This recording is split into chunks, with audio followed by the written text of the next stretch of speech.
We want to talk to somebody who's not only been covering the situation in Venezuela, but has spent time with Nicolás Maduro, none other than Erik Schatzker, the editorial director at Bloomberg New Economy. And this was, I believe, in 2021. Erik, thank you for joining us. I want to bring everybody back to that conversation that you had with Nicolás Maduro in 2021. Let's all listen. I would say to President Joe Biden to stop from the White House, from the Department of State, the demonization of Venezuela, the demonization of the Bolivarian Revolution, the demonization of President Nicolás Maduro, and that hopefully we can find paths of reconciliation, of respect, paths of mutual benefit, and paths that allow us to normalize relations between the United States and Venezuela. That, of course, took place in the prior administration, but you could sub in the name Trump for Biden pretty easily in that case. Erik, thank you so much for joining us. I can only imagine the thoughts that you have right now on the morning that Maduro was captured from his home, along with his wife. As one of the few Americans who has sat down with him in the past couple of years to talk about all of this, what do you suspect is going through his mind right now as he sits aboard the USS Iwo Jima on his way to New York? Boy, Joe, good morning, Joe. Good morning, Christina. Good question. I would have to imagine that Maduro, who back in that interview in June of 2021 thought he had some leverage, must be regretting some decisions that he's made in the roughly, call it 3.5 years since then. There was an opportunity, whether it was in 2021, 22, 23, perhaps even at the beginning of the second Trump administration, to negotiate with the United States. And as you heard from President Trump himself, indirectly via his interview with Fox, there was some discussion in recent days between Maduro and Trump as to whether a deal was possible. Trump, as he said, ultimately rejected that. But the problem, of course, is that Maduro remained defiant in those years since and didn't demonstrate the kind of goodwill that would have been necessary to achieve some kind of a rapprochement or even some kind of a deal guaranteeing his security in exchange for regime change. I'll take you back to the elections in Venezuela in 2024 that everybody knows weren't credible. Whether you want to call them rigged, whether you want to call them ballot stuffing, whatever the case may be, Maduro didn't win the election fairly. And again, just another demonstration of a lack of goodwill. And so without the goodwill, without any leverage, clearly,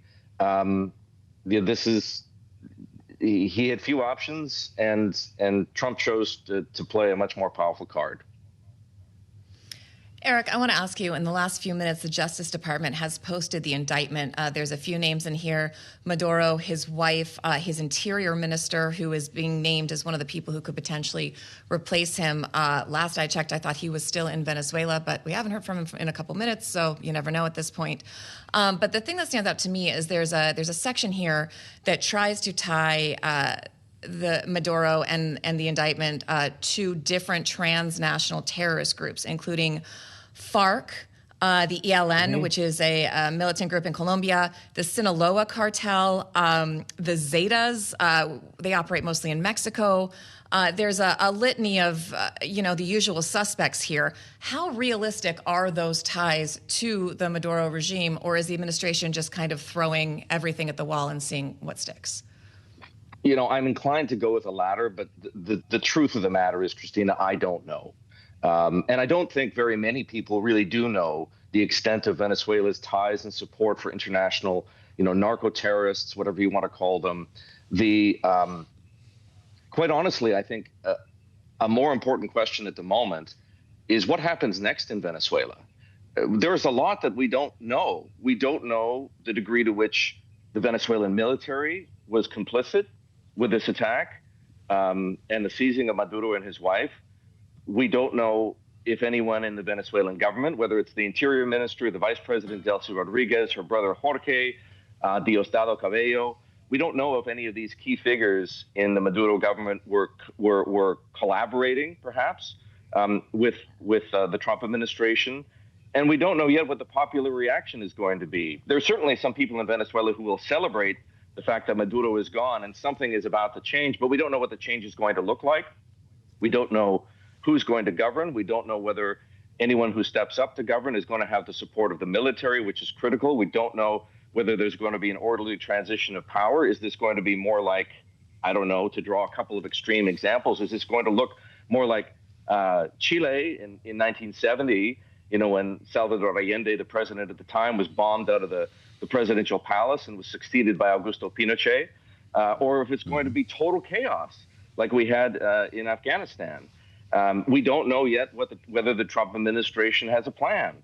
And if it has a plan, is that plan going to require American boots on the ground to execute? Is there some kind of a transitional operation, ready to take the place of Maduro himself and his henchmen, his closest advisors? And that, of course, is going to determine, for the interests of the Bloomberg audience, what's going to happen with tradable Venezuelan securities. There's $30 billion of Venezuelan sovereign debt. There's about $30 billion of debt issued by the Venezuelan state oil company, PDVSA, which trades and has been trading and has been rallying in recent weeks, but it's still sort of in the 25 to 30 cent per dollar neighborhood. If there's some kind of sense that Venezuela is ultimately going to make good on this defaulted debt with some kind of a new stable regime in place, then you could see that debt rallying much more strongly in the coming days. Or if there's no sign of a stable transition, it's anybody's guess. Consider then, Erik Schatzker, the first comments from Maria Corina Machado, speaking now for the first time since the strikes, that's right, were made public. It is time for Venezuela popular sovereignty to arrive. Is she right? And what does this mean for her future? Well, she would clearly like to be the president of Venezuela. And there are supporters inside Venezuela, who voted overwhelmingly in favor of the opposition in the last election in 2024, who would like to see either Maria Corina or perhaps another prominent member of the Venezuelan opposition take power. But again, for that to happen, it's not just, do we have to see an election? Certainly at some point, we would like to see a democratic election in Venezuela, again, to provide legitimacy to whomever takes over from Maduro. But again, I mean, I don't want to make it sound as though all we have are questions. We do have a few answers, but who is the military going to support? And if the military doesn't get behind one of these prominent opposition figures, whether it's Maria Corina Machado, as I say, or someone else, it really is anyone's guess as to how quickly and even whether order is restored in Venezuela. Right now, I'm not suggesting it's anarchy right now. I think right now people are still recovering from the shock and awe of the attack and the seizure of Maduro. But the next several hours, today, tomorrow, Monday, will be critical for sure in giving the world a sign as to what's going to happen next. Erik, we're waiting for the president to give a news conference at Mar-a-Lago. Sources there have been telling us they've been meeting nonstop pretty much for the past couple of days, including last night. But I'm wondering, if you were a betting man, do you think Maria Machado shows up next to the president at this press conference today? Ooh. Well, it kind of depends on what her whereabouts are and whether she was clued in to this operation.